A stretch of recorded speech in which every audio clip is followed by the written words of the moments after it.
बिस्मिल्लाहिर्रहमानिर्रहीम। अस्सलाम वालेकुम। मैं हुमा वेलकम करती हूँ आप सबको एक नई रेसिपी के साथ अपने चैनल पर। आज हम बना रहे हैं भुना गोश्त या कढ़ाई गोश्त कह लें, मसालेदार ग्रेवी के साथ। क्योंकि मैं ये भुना हुआ नहीं बनाऊँगी, मतलब बहुत ज़्यादा, इसमें थोड़ी सी ग्रेवी रखेंगे हम, तो खाने में मज़ेदार लगता है। इसके लिए हमने ऑयल डाला है पहले स्टोव पे एक कुकर रख के, 1 कप से थोड़ा सा कम ऑयल डालेंगे और फिर उसके अंदर हम फ्रेशली क्रश करके 1 टेबल स्पून से थोड़ा सा ज़्यादा है जिंजर गार्लिक पेस्ट डाल देंगे और थोड़ी देर सौते करेंगे ऑयल में इसको, ताकि इसकी थोड़ी सी स्मेल ऑयल के साथ थोड़ी सी भुनाई हो जाए, स्मेल में थोड़ी सी कम हो जाए, भुन जाए ये। और फिर उसके बाद हम इसके अंदर 1 kg गोश्त है। आप ये मटन से भी बना सकते हैं, व्हील से भी और बीफ से भी। मैं इसको व्हील से बना रही हूँ, जो कि बछिया का गोश्त कहलाता है। थोड़ा नरम होता है और जल्दी भी गल जाता है, मज़ेदार भी होता है। तो पहले हम इसके अंदर प्याज डालेंगे। 2 दरमियानी या 3 दरमियानी सी प्याज मैंने ली हैं, 2-2.5, और उनको बारीक चॉप कर लिया है। और फिर इनको हमने थोड़ा सा ऑयल में पका लिया और फिर ये हम 1 kg व्हील हम डाल रहे हैं, व्हील का गोश्त, बछिया का गोश्त। तो ये बोनलेस है, लेकिन मैं इसमें एक थोड़ी बड़ी सी हड्डी भी डालूँगी साथ में, ताकि थोड़ा सा टेस्ट जो है वो इन्हेंस हो जाए गोश्त का, क्योंकि हड्डी की वजह से जो है वो गोश्त बहुत अच्छा बनता है और टेस्ट भी अच्छा आता है खाने का।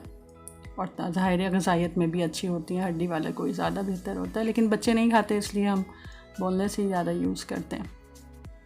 थोड़ी देर भुनाई करेंगे हम इसको ऑयल के साथ, प्याज के साथ, और अच्छी तरह से थोड़ा सा कलर चेंज हो जाएगा इसका।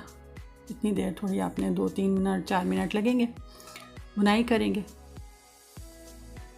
थोड़ा सा कलर चेंज हो गया, ये देखें। गोश्त में आपको भुनाई बहुत करनी पड़ती है, वरना फिर एक स्मेल भी रह जाती है और टेस्ट भी नहीं इतना अच्छा आता। तो अब हम ये पाउडर मसाले डालेंगे, जो कि हमारे पास हैं। पिसी हुई लाल मिर्चें हैं 1.5 टीस्पून, हल्दी है 1/4 टीस्पून, नमक है 1.5 टीस्पून, पिसा धनिया है 1 टीस्पून, पिसा 1.5 टीस्पून, पिसा ज़ीरा है 1 टीस्पून, कुटी लाल मिर्च 1/2 टीस्पून, कुटी काली मिर्च भी 1/2 टीस्पून। ये दोनों हमने 1/2 टीस्पून लिए हैं। नमक मिर्च आप अपने टेस्ट के अकॉर्डिंग ले सकते हैं, ये मैं अपने हिसाब से डाल रही हूँ, आप लोग कम या ज़्यादा अपने हिसाब से कर सकते हैं।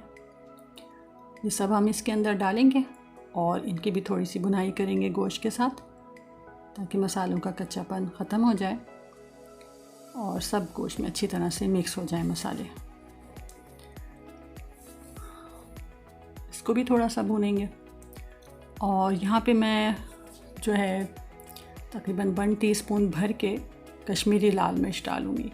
ये टेस्ट में तो इतनी तेज़ नहीं होती, लेकिन इनका कलर बहुत अच्छा आता है और बहुत एक ज़बरदस्त सा रेड कलर सालन का जो होता है वो बन जाता है इनकी वजह से।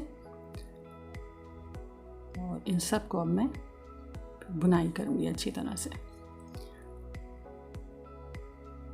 इसको हम अच्छी तरह भून रहे हैं।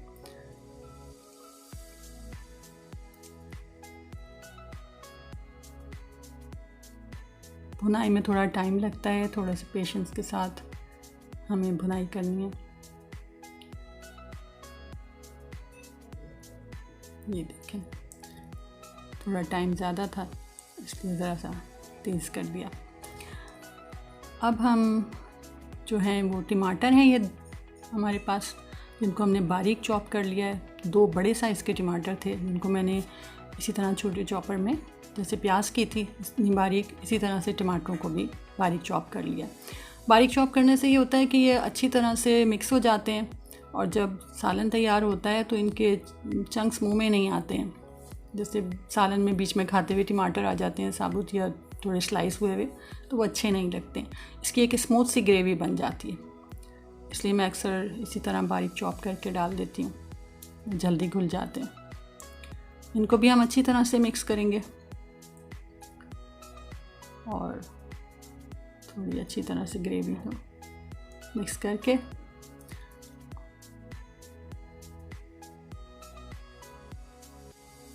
सब मिक्स हो गया। अब मैं थोड़ा सा पानी डालूँगी क्योंकि अभी टमाटरों में भी काफ़ी पानी निकलेगा, गोश्त का भी पानी होगा और ये पहले व्हील का गोश्त है तो ये बहुत जल्दी गल जाता है। तो मैं इसमें बहुत ज़रा सा, मैंने आधे कप से भी कम पानी डाला है। आप अपने जो भी जितना गोश्त इस्तेमाल करेंगे, जिस हिसाब से इसको पकाएंगे उसके हिसाब से पानी डालिएगा। और अब हम इसको बंद करके रख देंगे विसल आने तक।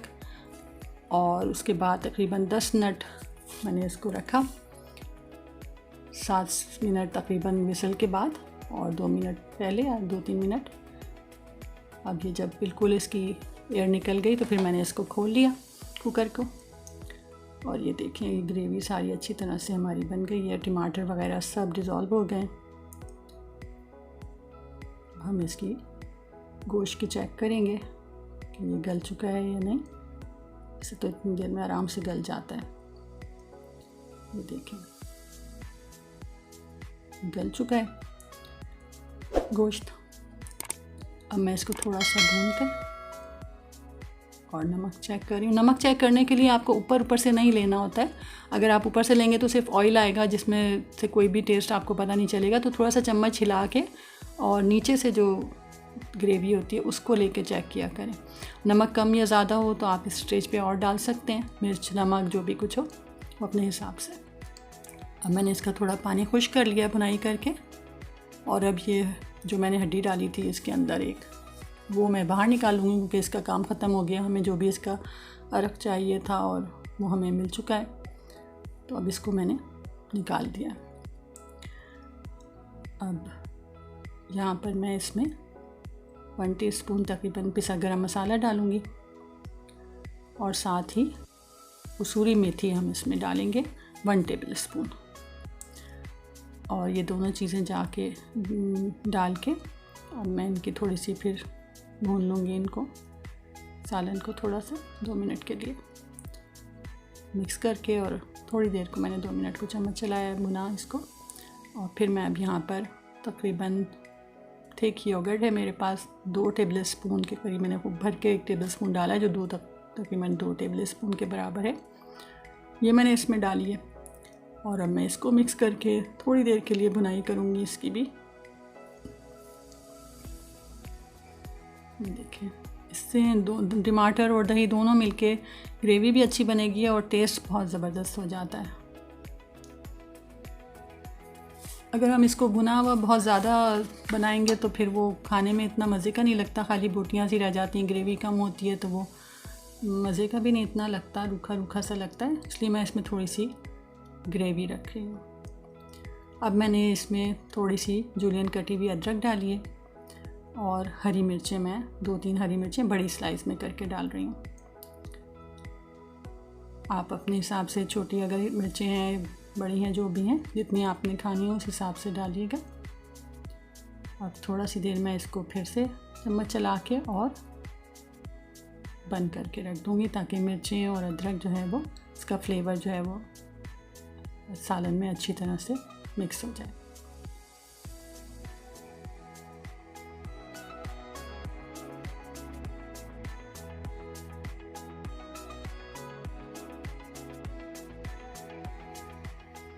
दो से 3 मिनट के लिए, 4 मिनट के लिए बंद कर दूँगी, 2-4 मिनट के लिए, ताकि ये अच्छी तरह से हरी मिर्चें और अदरक की खुशबू भी सालन में अच्छी तरह आ जाए।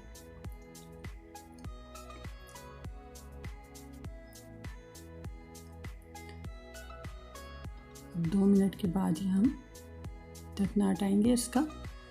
जब मैंने ढकना बंद किया था तो मैंने आँच स्लो कर दी थी इसकी, ढकना ढक के। और अब मैं चूल्हा बंद कर दिया है और ये बिल्कुल तैयार हो चुका है। अब हम इसे डिश आउट कर देंगे। बहुत मज़ेदार बना था और ग्रेवी की वजह से तो ये बहुत ही मज़े करता रहता है, खाना भी में भी बहुत मज़े का लगता है। आप इसको रोटी से, नान से, चपाती से, किसी भी चीज़ से खा सकते हैं, बहुत मज़ेदार बनता है। ज़रूर ट्राई कीजिएगा और अपनी फैमिली और फ्रेंड्स के साथ शेयर कीजिएगा। और प्लीज़ हमारे चैनल को सब्सक्राइब कर लीजिए अगर अभी तक नहीं किया है। We really need your support. तो थोड़ा सा अदरक डिश आउट करने के बाद और हरी मिर्चें मैं ऊपर से फिर डालूँगी गार्निशिंग के लिए। तो ये रेसिपी ज़रूर ट्राई कीजिएगा और प्लीज़ अगर रेसिपी पसंद आती है तो लाइक ज़रूर किया करें, कमेंट किया करें, बनाया करें शेयर करें। मैं आपकी बहुत शुक्रगुज़ार होंगी। सब्सक्राइब करें हमारे चैनल को। बहुत शुक्रिया। इंशाल्लाह फिर किसी नई रेसिपी के साथ हाज़िर होंगे। जब तक के लिए इजाज़त दीजिए। अल्लाह हाफ़िज़।